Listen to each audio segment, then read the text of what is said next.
Toma um gole de sangue.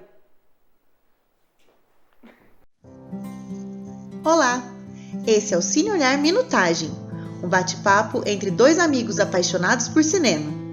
Em cada episódio, comentaremos sobre um filme nacional que foi escolhido pelo público no Instagram do projeto Cine Olhar. A apresentação fica por Larissa Freitas e Rony Brandini, produção por Valéria Freitas, filmagem e edição por Josi Sartini da Zoom Vídeo e tradução de Libras por Simone Venâncio. No episódio de hoje...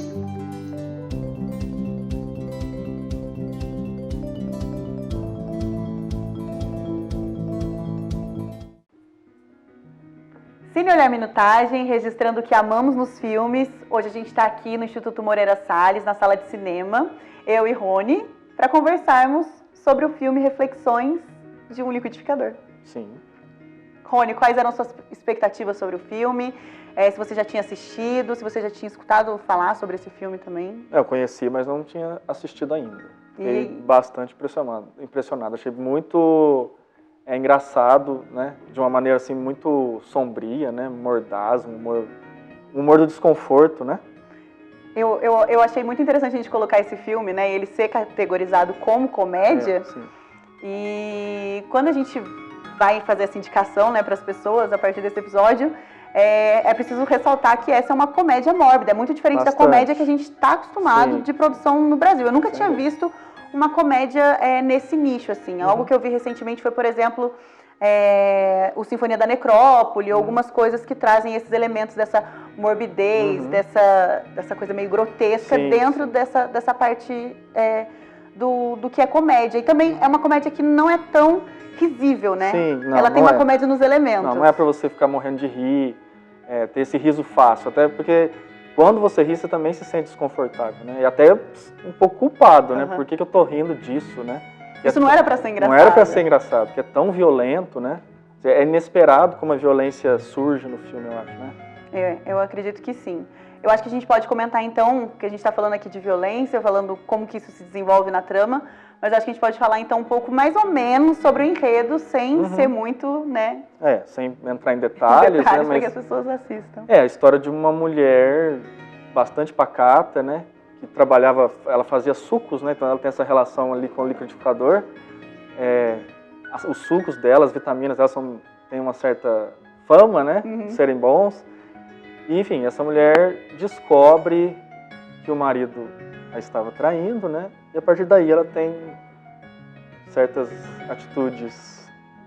E ela tem essa relação, né? Porque que se chama, né, Reflexões de Liquidificador, é porque ela tem a relação mais próxima com esse eletrodoméstico, né? Esse eletrodoméstico que primeiro era uma função de trabalho, né? Cumpria uma função de trabalho, mas que hoje cumpre outras funções na vida daquela mulher, aquela vida pacata, aquela vida onde chega a ser claustrofóbica, muito mundana, muito cotidiana, né? Ela tem uma rotina muito bem detalhada, né? E muito bem organizada, nada foge daquela rotina.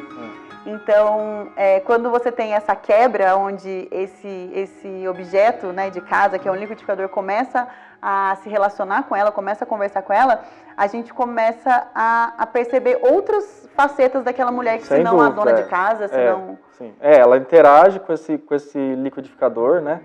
É como se ele conhecesse mais ela do que o próprio marido, né?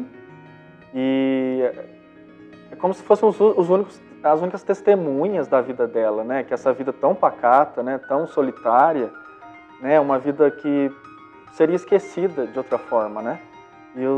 Como se os objetos ali da casa fossem as testemunhas dela, em especial o liquidificador com que ela desenvolve essa relação de confissão e de cumplicidade. De amizade, cumplicidade, de troca, né? Ele é um liquidificador pensante, né? O título é literal, né? Ele realmente reflete, né? E ele é cúmplice, inclusive, do ato que ela tem, que traz essa mudança grande no tom da trama do filme, toda, né? Eu concordo. E outra coisa é perceber também que, por ser um filme de baixo orçamento, né? O que eles conseguiram realizar com esse orçamento, por ser um filme também de lei de incentivo, também não foi um filme de grandes públicos, teve bastante até frequência no cinema, mas a gente tem duas atuações ali muito incríveis. Sim. E tem as atuações secundárias também que são boas. Sim, sem dúvida. Mas a Ana Lúcia Torre fazendo essa dona de casa, a Elvira, né? Elvira e o Selton Mello fazendo o liquidificador, né? Só a voz dele, que já é muito identificável, é muito icônica. Sem dúvida. A gente tem essa relação onde eu estava até lendo sobre esse filme, que eles decidiram não fazer nada de animação, tipo, pra dar um caráter, tipo, sei lá, o liquidificador mexendo uma boca. O liquidificador fica o tempo todo parado. A única vez que ele tá é quando ele tá em exercício, que ele tá se movendo. Mas tirando nisso, a gente só escuta a voz desse personagem. Fica de um aspecto mais realista e causa esse desconforto ainda maior, né? Exatamente. Quando ele começa a pensar, quando começa a falar, né? E quando surgem os elementos mais grotescos da trama, né? E assim, sobre a Ana Lúcia Torre, eu acho impressionante como a gente se relaciona com essa personagem e a gente tem dificuldade até de julgá-la, eu acho, né? De julgar os atos dela, né? A gente se identifica muito, né? E até porque ela traz uma certa leveza para as decisões que ela toma. Sem dúvida. Porque parece que tudo é justificável. Tudo é justificável. E não só de ser justificável, ela tem esse poder de conseguir aproximar o público. Muito relacionável. Exatamente. Eu acho que é um filme a ser indicado, um filme que as pessoas podem assistir para experimentar um novo tipo de comédia. Sim, e assim, acho que pensar nesse cinema feito com um orçamento tão baixo, mas com uma ideia muito boa, com ideias muito boas, né? Mostrar que pode ser realizado. O que você pode realizar com ideias boas, né? Muito, muito interessante. Então fica a indicação, Reflexões no Liquidificador.